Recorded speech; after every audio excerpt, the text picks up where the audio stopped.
면역은요 70%가 장에서 생깁니다. 그 다음에 나머지 30%는 뇌에서 생겨요. 체온이 1도만 떨어져도 면역력이 한 30%가 떨어집니다. 면역만 튼튼하면 병이 안 걸리거든요. 사실 그게 숙제입니다. 우리가 면역력을 정말 튼튼하게 하려면 중요한 것은 우리 잘 지켜내야 됩니다. 예. 코로나 때문에 면역이 좀 많이 사람들에게 알려졌는데, 그래 정부에서는 이제 방역 대책에는 굉장히 열심히 이야기를 합니다. 마스크를 껴라, 뭐 거리를 둬라. 근데 면역에 대한 이야기는 잘 하질 않습니다. 거의 안 합니다, 사실은. 그걸 왜 그럴까? 사실은 임상을 하는 사람 입장에서는 좀 방역이 엉성해도 면역만 튼튼하면 병이 안 걸리거든요. 왜 그러냐고 생각해 보면 면역은요 우리 생활 전반에 걸친 이야기입니다. 어느 한 가지만 잘한다고 면역이 튼튼해지지는 않습니다. 우리 생활 전체가 잠도 잘 자야 되고 밥도 잘 먹어야 되고 기분도 좋아야 되고 일반적으로 면역을 이야기를 하면 그렇고요. 그 다음에 이제 면역은 크게 우리가 두 가지인데, 하나는 자연 면역은 우리가 엄마한테서 태어날 때 그때 이 엄마로부터 받은 면역체가 있습니다. 그게 자연 면역이라고 그런 거고, 그 다음에 이제 획득 면역은요 자연 면역 가지고 도저히 새로운 적하고 싸워서 물리칠 수가 없을 때는 획득 면역이 이제 발동을 해야 됩니다. 그게 두 가지가 있고요. 자연 면역과 획득 면역이 잘 좀 기능을 할 수 있도록 그렇게 이제 돼야 되는데, 획득 면역에게 궁극적인 것은 그러려면 백신이 최고입니다. 백신을 꼭 맞아야 되거든요. 근데 이게 한계가 있습니다. 이 백신은요 항원 항체 반응이라 그러는데, 항원은 병원균입니다.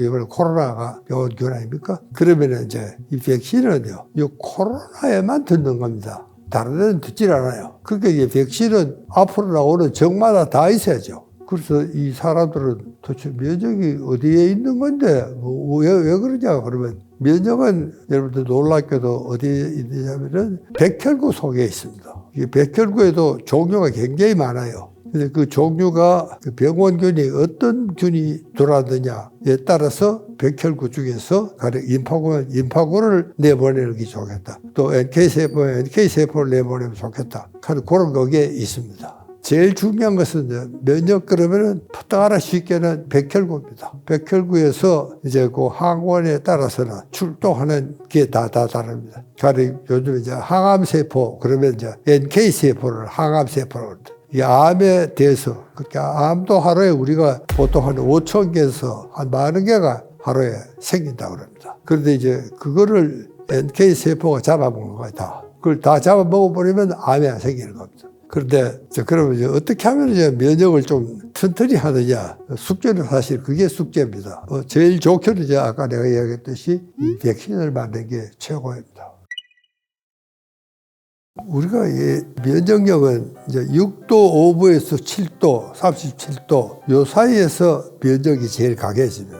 그래서 이제 요게 더 낮아지면 면역력이 떨어지는 거죠. 그리고 가령 데이트 면역이라는 말이 있는데, 데이트 나가면 좀 추워도 참아야 되잖아요. 데이트 나가면은 추워도 떨어져야 되니까 체온이 한 1도 좀 떨어지는 겁니다. 그러니까 이제 체온이 1도만 떨어져도 면역력이 한 30%가 떨어집니다. 면역력이 30% 떨어지니까 감기가 안 걸릴 수가 없는 것이죠. 우리가 면역력을 정말 튼튼하게 하려면 중요한 것은 우리 체온을 잘 지켜내야 됩니다. 예. 면역을 올리는다 하는 것은 시중에 굉장히 많이 나와 있습니다. 이것만 먹으면 된다, 저것만 먹으면 된다, 그런 말들이 지금 많이 나와 있거든요. 근데 그런 것보다는 우리 평소 먹는 거를 골고루 맛있게 잘 먹고, 그 다음에 중요한 것은 이제 WHO에서는 지중해 식단이 제일 건강한 식단이라고 추천을 했어요. 그게 뭐냐면은 지중해 식단이라고 특별한 것은 없고, 지중해니까 바다 수산물이라든가 해산물을 많이 먹습니다. 그 다음에 또 요 지중해 연안은 공교롭게도 이게 올리브 단지가 같이 있습니다. 올리브가 지중해에서 많이 나거든요. 그러니까 이제 그런 걸 많이 먹고, 그 다음에 중요한 것은 그 사람들은 감정적인 정서적인 면을 굉장히 중요시합니다. 지중해 이태리 사람들이 낙천적이거든요. 이게 낭만적이니까 그 사람들은 식당에 보면 항상 웃음이 그치지가 않아요. 그러니까 식단에도 아까 내가 이야기했던 감정도 굉장히 중요하다. 정서가. 그 다음에 이제 끝나고 나면 이 사람들이 밥 먹고 난 후에는 그 다음에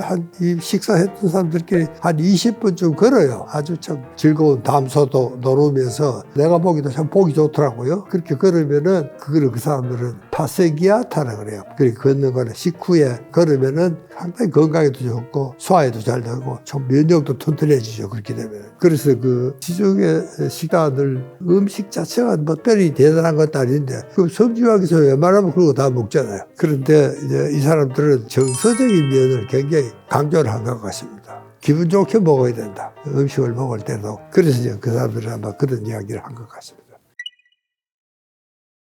이제 제일 우리가 피해야 될 것부터 우리가 좀 이야기를 하면은 면역력이는요. 어쨌든 인공화합물이 들어가 있는 거는 절대로 안 됩니다. 그러면 반드시 나빠집니다. 인공화합물이 들어가 있는 거는.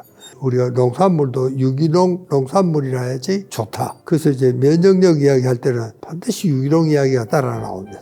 내가 한국의 그 식단을 이제 펼쳐놓고 이렇게 한상 차려놓은 걸 보고 있으면은 정말 한국만큼 건강한 식단을 갖고 있는 민족이 없습니다. 그런데 왜 우리가 이 이야기를 강하게 세계 학회에 가서 못하느냐 하면은 우리는 농산품 속에 농약과 비료가 너무 많은 겁니다. 특히 인공화합물이 그렇게 많아요. 그건 아주 뭐 면역하고는 아주 삼각입니다. 그거 먹으면 면역력이 훨씬 떨어지는 겁니다. 그 다음에는 이제 가벼운 운동을 꼭 해야 됩니다. 우리가 제일 안 하는 게 내가 그 섬마을에서 생활 습관병에 대한 이야기를 굉장히 강조를 하고 거기에 대한 프로그램을 많이 하는데도 제일 안 되는 게 운동입니다. 운동을 안 해요. 머리도 사뿐하고 기분이 좋고 그 다음에 이제 이 소화도 잘 되고 그래서 참 운동이 아주 굉장히 중요한데 우리 한국 사람이 특히 잘 안 하는 게 운동입니다. 운동이 굉장히 게을러요 우리가.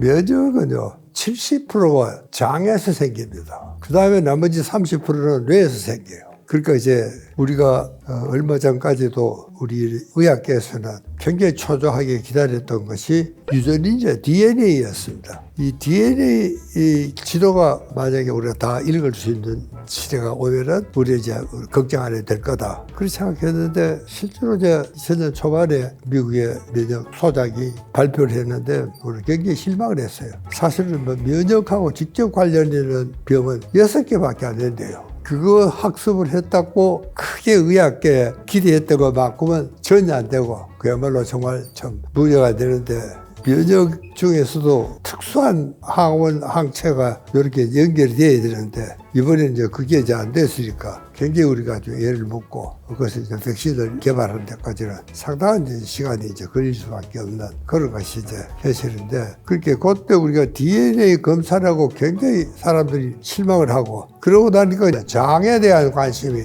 굉장히 많아졌습니다. 최근에는 장에 대한 연구가 의학계에서는 굉장히 많이 되고 있습니다. 30%가 뇌에서 만들어진다 그러지만 뇌 속에는 시상하부라는 곳이 있는데 그 시상하부에 우리 중요한 생명을 관장하는 모든 기관의 중심이 시상하부에 모여 있습니다. 거기에서 이제 면역을 만들어내는데 문제는 70%가 장에서 30% 뇌에서 그러지만 실제로 뇌에서 만드는 것도 이 장에서 전구 물질을 만들어서 보내야 돼요. 그게 바로 되는 게 아닙니다. 그러니까 이 전구 물질을 우리가 먹으면 먹는 음식에서 뇌 속으로 들어가야 되고 내 물질이 그 다음에 이제 우리가 면역 세포로 이제 바뀌어야 되는데 이제 그 과정이 보면은 상당히 복잡합니다. 전구 물질을 장에서 만들어서 보내야지 이 뇌에서 면역 세포를 만들 수가 있는 겁니다. 그렇기 때문에 사실은 뭐 장관에는 굉장히 밀접한 관련이 있죠. 그렇게 소위 그걸 우리가 장뇌 상관이라 그렇게 이야기합니다. 예를 들면 우리가 기분 나쁘면 소화가 잘 안 되잖아요. 또 소화가 잘 안 되면 기분이 나쁘죠. 똑같은 겁니다. 그러니까 이제 장뇌 상관하고는 굉장히 그 면역하고는 밀접한 관련이 있습니다.